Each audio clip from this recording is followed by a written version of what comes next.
नमस्कार। तो आज हम बात करने जा रहे हैं इलेक्ट्रोस्टैटिक प्रिंसिपल पर बेस एक डिवाइस का, जो कि आपका है वेन डिग्राफ जनरेटर। सबसे पहले बात करते हैं कि वेन डिग्राफ जनरेटर हमें कहाँ देखने के लिए मिलेगा और इसका यूज़ क्या है।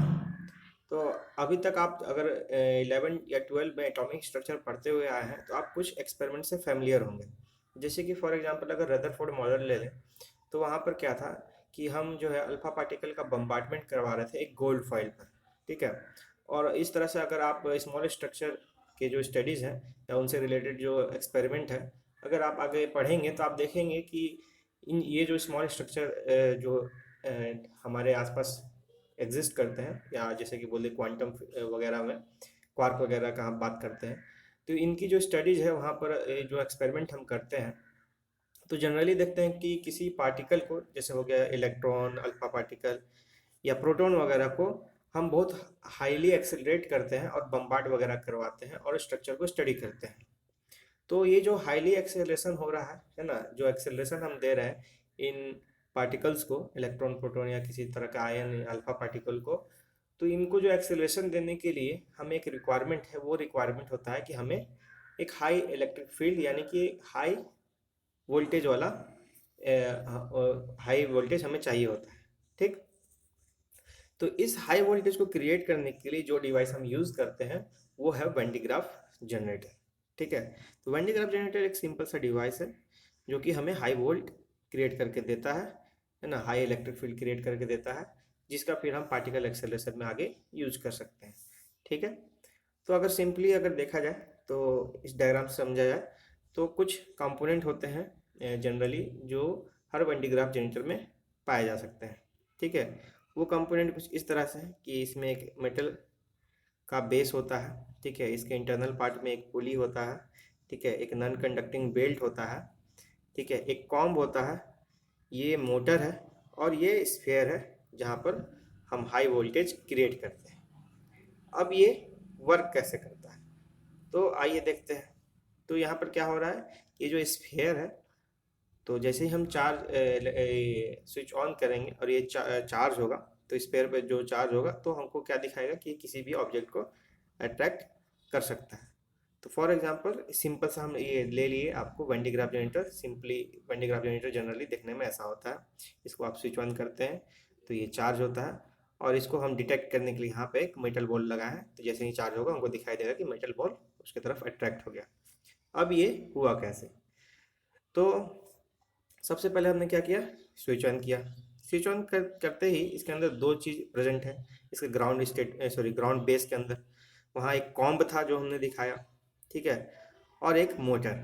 ठीक है। तो सबसे पहले स्विच ऑन करते ही दोनों काम करना चालू करेंगे। मोटर रोटेट करना चालू करेगा और वो बेल्ट को घुमाएगा, जबकि ये जो ग्रीन वायर से जुड़ा जो कॉम्ब है वो क्या करेगा, चार्ज पार्टिकल को लेके आएगा और बेल्ट पर छोड़ेगा। ठीक है।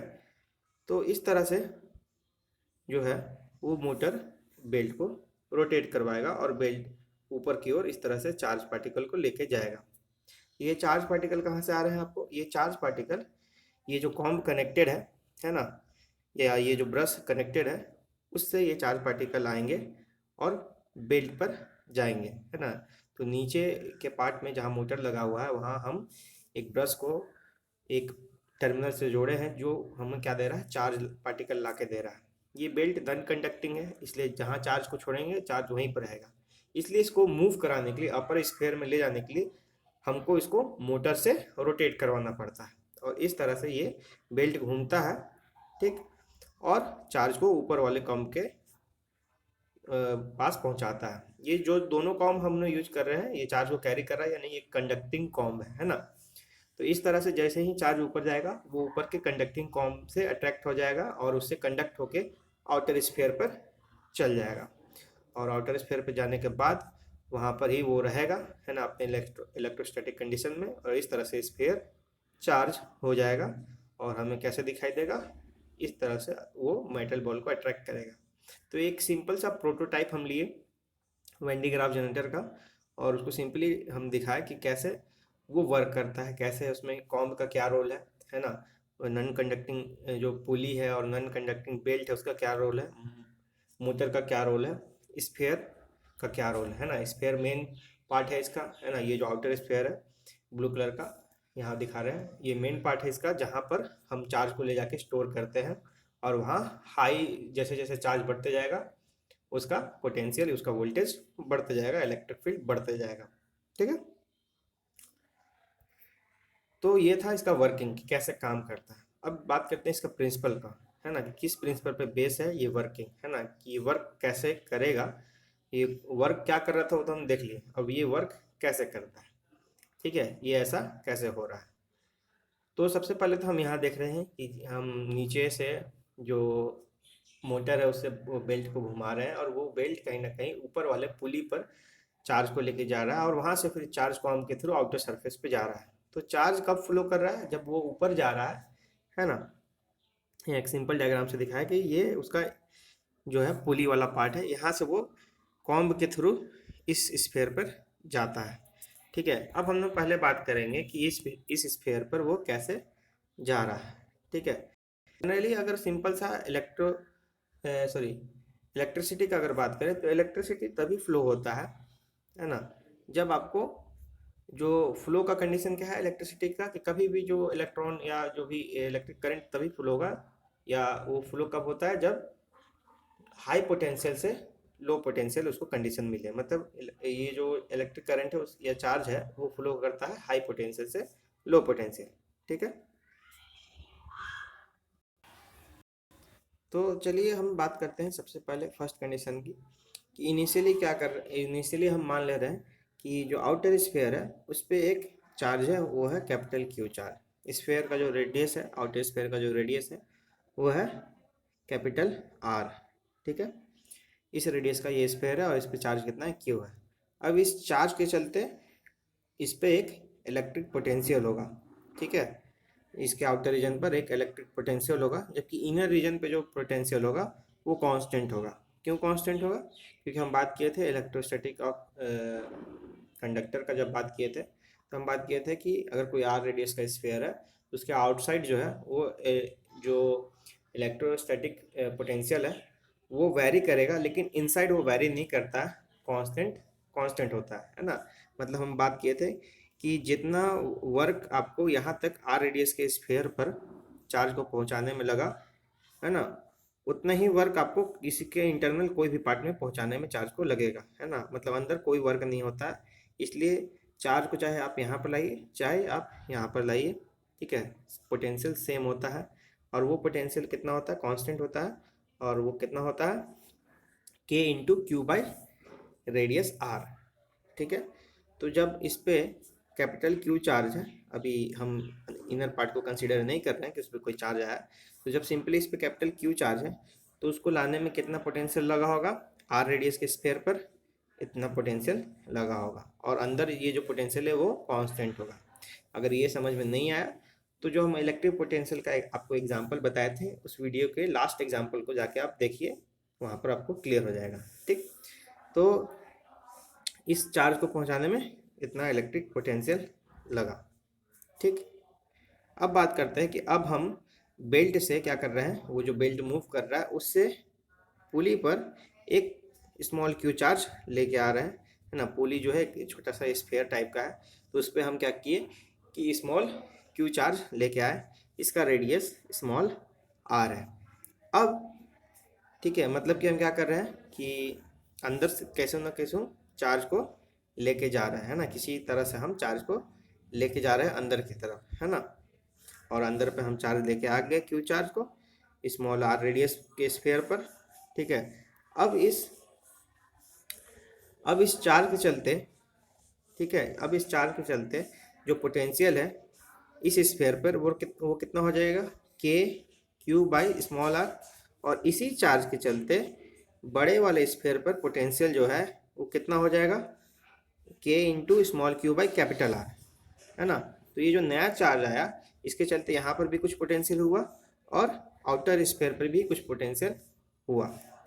तो अगर अब टोटल पोटेंशियल का बात किया जाए दोनों स्फीयर पर, तो पहले स्फीयर पर कितना पोटेंशियल हो जाएगा, एक तो इस चार्ज के चलते और एक इस चार्ज के चलते।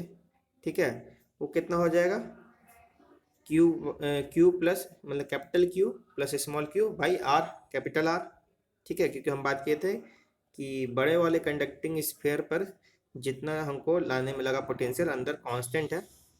ठीक है, तो जब क्यू चार्ज किसी तरह से हम कोई और दूसरे तरीका से ले आते हैं तो चार्ज तो सेम है। ठीक है, तो कैपिटल आर पर मेरा टोटल पोटेंशियल कितना हो गया, सॉरी कैपिटल आर वाले रेडियस वाले स्फीयर पर पोटेंशियल मेरा कितना हो गया, q by R plus small q by capital R. ठीक है, ये हो गया बड़े रेडियस वाले यानी बाहर वाले आउटर स्फीयर पर पोटेंशियल। इनर स्फीयर पर पोटेंशियल इतना कितना हो जाएगा आपको, तो बाहर वाले चार्ज के चलते आपको हो जाएगा capital Q by capital R. ठीक है, capital Q by capital are क्योंकि वो आर रेडियस पर है। ठीक, और स्मॉल चार्ज के चलते कितना हो जाएगा, स्मॉल क्यू बाई आर। ठीक है, तो इनर पार्ट में आपको जो पोटेंशियल है वो इतना हो गया और आउटर पार्ट में जो पोटेंशियल है वो इतना हो गया। ठीक है, अगर आपको ये बात नहीं समझ में आई, ठीक है, तो तो जो पार्ट आपको नहीं समझ में आया उसके लिए आप कमेंट करिएगा। ठीक है, और एक बार सबसे पहले जाके वो एग्जाम्पल देखिए आप, है ना, कंडक्टिंग स्फीयर वाला। ठीक है, कि कैसे स्फीयर में अगर कोई स्फीयर है तो इलेक्ट्रोस्टैटिक कंडीशन में जो चार्ज है उसके आउटर सरफेस पर और इनर सरफेस पर कहीं पर भी चार्ज को लेके जाए तो पोटेंशियल सेम होता है। वो वाला एग्जाम्पल देखिएगा तो उसी के थ्रू ये हो गया। ठीक है, तो समझ में आ गया। तो जब दोनों चार्ज आ गया तो आउटर स्फीयर पर पोटेंशियल इतना हो गया।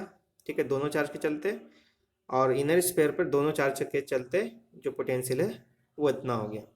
ठीक है, तो अब हम निकालते हैं पोटेंशियल डिफरेंस, है ना, इनर माइनस आउटर का, है ना, इनर स्फीयर का पोटेंशियल माइनस आउटर स्फीयर का पोटेंशियल, और इसका वैल्यू आ गया आपको Q by 4πε0 1 by small R by, sorry 1 by small R minus 1 by capital R. अब अगर इसका वैल्यू का बात करें तो जो कैपिटल आर है वो हर मतलब जो आउटर स्फीयर है उसका जो रेडियस है वो छोटे वाले स्फीयर के रेडियस से हरदम बड़ा होगा।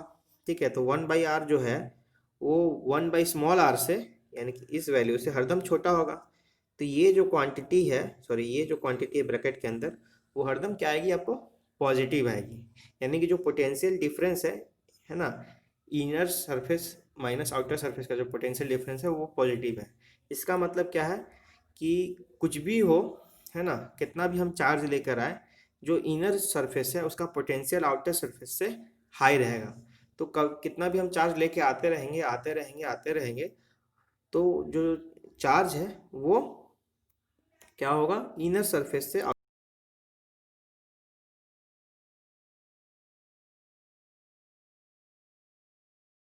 सरफेस पर फ्लो करेगा। तो यहाँ क्या हो रहा है कि हम बाहर जो भी स्फीयर पर आउटर स्फीयर पे जो भी चार्ज है हम धीरे धीरे चार्ज जो है इनर स्फीयर पे लाते जा रहे हैं और वो ब्रश के थ्रू आउटर स्फीयर पर जाते जा रहा है जाते जा रहा है जाते जा रहा है। ठीक है, तो हम जितना भी चार्ज लेके आए वो हरदम फ्लो करके, कितना भी कम या ज़्यादा क्वांटिटी का चार्ज लेके आए वो फ्लो करके आउटर स्फीयर पे जाएगा, क्योंकि इनर स्फीयर का जो पोटेंशियल है वो हाई है आउटर स्फीयर के कंपैरिजन में। तो क्योंकि जो चार्ज है वो हाई पोटेंशियल से लो पोटेंशियल फ्लो करता है, इसलिए जो चार्ज है वो स्मॉल स्फीयर से जो है वो बिगर यानी कि आउटर स्फीयर पर फ्लो करेगा, और इस तरह से आउटर स्फीयर पे चार्ज आते जाएगा आते जाएगा आते जाएगा और उसका वोल्टेज हाई होता जाएगा, काफ़ी हाई होता जाएगा। ठीक है, तो इस तरह से आउटर स्फीयर पर चार्ज को हम यानी कि हाई वोल्टेज को हम क्रिएट करते हैं वैन डी ग्राफ जनरेटर में। तो एक सिंपल सा प्रिंसिपल बेस है कि अगर पोटेंशियल डिफरेंस जो है वो हम इस तरह से रख रहे हैं, ये क्या कंडीशन है कि हमको पता है कि जो भी इलेक्ट्रिक करंट या चार्ज का जो भी फ्लो होता है वो हाई पोटेंशियल से लो पोटेंशियल पे होता है, इसलिए जो स्मॉल स्फीयर है यहाँ हम कुछ भी करें क्योंकि वो इनर पार्ट में है और उस पर हम किसी तरह से अगर चार्ज हम पहुँचा दें, ठीक है, तो वो जो चार्ज है हरदम फ्लो करके आउटर स्फीयर पर जाएगा और चार्ज एक्यूमुलेट होते जाएगा और इससे बहुत हाई जो है वोल्टेज क्रिएट होगा। ठीक है, तो इससे लाखों मिलियन वोल्ट का वोल्टेज क्रिएट हो सकता है। लेकिन अब एक क्वेश्चन ये आता है कि क्या हम इस पे चार्ज डालते जाए तो क्या ये इन्फिनिटी तक इसका वोल्टेज जो है वो हो जाएगा, मतलब इस पे कितना भी चार्ज डालेंगे तो वो इस वोल्टेज को या चार्ज को स्टोर कर लेगा? तो इसका आंसर है नहीं। इसका आंसर है नहीं। ठीक है, होता क्या है कि जैसे जैसे इस पर चार्ज आते जाएगा तो एक समय आएगा कि इसका चार्ज के चलते जो इलेक्ट्रिक फील्ड क्रिएट हो रहा है वो काफ़ी हाई हो जाएगा, और फील्ड जब कभी भी हाई हो जाता है, ठीक है, तो मतलब ये इलेक्ट्रिक चार्ज है, ये जो है वो इस स्फीयर पर है और फ्लो करके कहीं नहीं जा रहा। क्यों फ्लो करके कहीं नहीं जा रहा है? क्योंकि इसके आसपास कोई भी कंडक्टिंग सब्सटेंस नहीं है, है ना?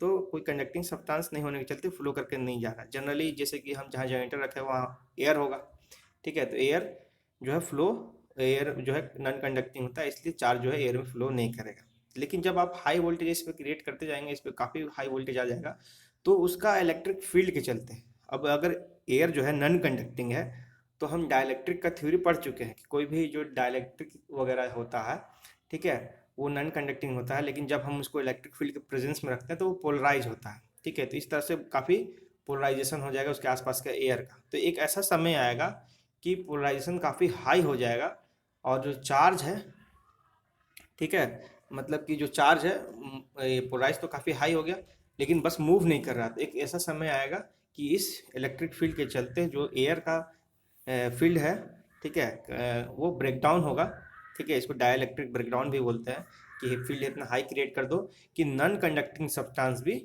कंडक्टिंग के जैसा बिहेव करने लगे, है ना? तो ऐसा कोई कोई भी, जैसे कि हम बोलते हैं कि हर चीज़ आइडियल नहीं होता, 100% कुछ भी नहीं होता है, इसलिए जो रजिस्टर है या जो नॉन कंडक्टिंग डिवाइस है वो 100% नॉन कंडक्टिंग नहीं है। एक समय आएगा, यानी कि ये कौन सा समय? डाइलेक्ट्रिक ब्रेकडाउन का। तो डाइलेक्ट्रिक ब्रेकडाउन के बाद वो जो एयर है वो किस में कन्वर्ट हो जाएगा? वो एक तरह से कंडक्टर में कन्वर्ट हो जाएगा, और जो आपको है इलेक्ट्रिक फ्लो करता हुआ दिखाई देगा, ठीक है। चलिए इसको हम बताते हैं कि ये कैसे होगा। तो ये हम ले लेते हैं एक भी आपको वेन डायग्राफ जनरेटर है। तो जैसे ही हम इसको टर्न ऑन किए, इससे मोटर चलने लगा और वेल्डेज से चार्ज मूव करके ऊपर जाने लगा। अब मान लेते हैं कि जो चार्ज है उस पर बहुत एक्सेस हो गया, तो जैसे ही एक्सेस होगा डाइलेक्ट्रिक डाउन होगा, और जो है वो अगर उसको कोई मिल गया फ्लो करने के लिए, यहाँ पर एयर है वो मिल गया उसको फ्लो करने के लिए, ठीक है, तो वो फ्लो करके कहाँ चल गया? आपको ग्राउंड डिस्चार्ज उसका हो गया, ठीक है। तो इस तरह से जो है आपको दिखाई दे सकता है कि आपको जो चार्ज है वो अगर हाई क्रिएट होगा तो डाइलेक्ट्रिक डाउन होगा, और जो चार्ज है एयर में भी फ्लो करता हुआ दिखाई देगा। ऐसा आपको दिखाई देता है, ऐसा आपको नेचर में दिखाई देता है कब? जब बिजली कड़कती है तब, है ना? तो बिजली जो कड़कती है उसमें यही होता है कि जो बादल है वो इस स्फीयर की तरह बिहेव कर रहा है, उसमें चार्ज स्टोर होते जा रहा है, होते जा रहा है, होते जा रहा है, बहुत चार्ज हाई वोल्टेज हो जा रहा है, वो चार्ज बिल्डअप हो जा रहा है, ठीक है। अब जो है उसके आसपास का एयर जो है वो उसका ब्रेकडाउन होगा, इलेक्ट्रिक ब्रेकडाउन होगा, और वो भी कंडक्टर की तरह रहेगा, और इस तरह वो अर्थ की तरफ जाएगा और अपना चार्ज हो जाएगा, वो आपको बिजली के फॉर्म में दिखाई देगा। आपको एक तरह समझ लीजिए वेन डायग्राफ जनरेटर दिखाई दे रहा है, ठीक है। तो ये था वेन डायग्राफ जनरेटर, जो कि एक ऐसा मशीन था जो कि हाई वोल्टेज क्रिएट करने के लिए बना, और इसके थ्रू हम एक नेचुरल फेनोमेनन को भी समझे कि क्लाउड में जो थंडर हो रहा है ना, क्लाउड में ये जो बिजली कड़क रही है वो कैसे हो रहा है ना, लाइटनिंग हो रहा है वो कैसे हो रहा है, ठीक है। और इस डिवाइस का वर्किंग हमने जाना। अगर कोई और क्वेश्चन इस डिवाइस के रिलेटेड तो आप कमेंट में पूछिए। फिलहाल तो इस टॉपिक के लिए इतना ही। धन्यवाद।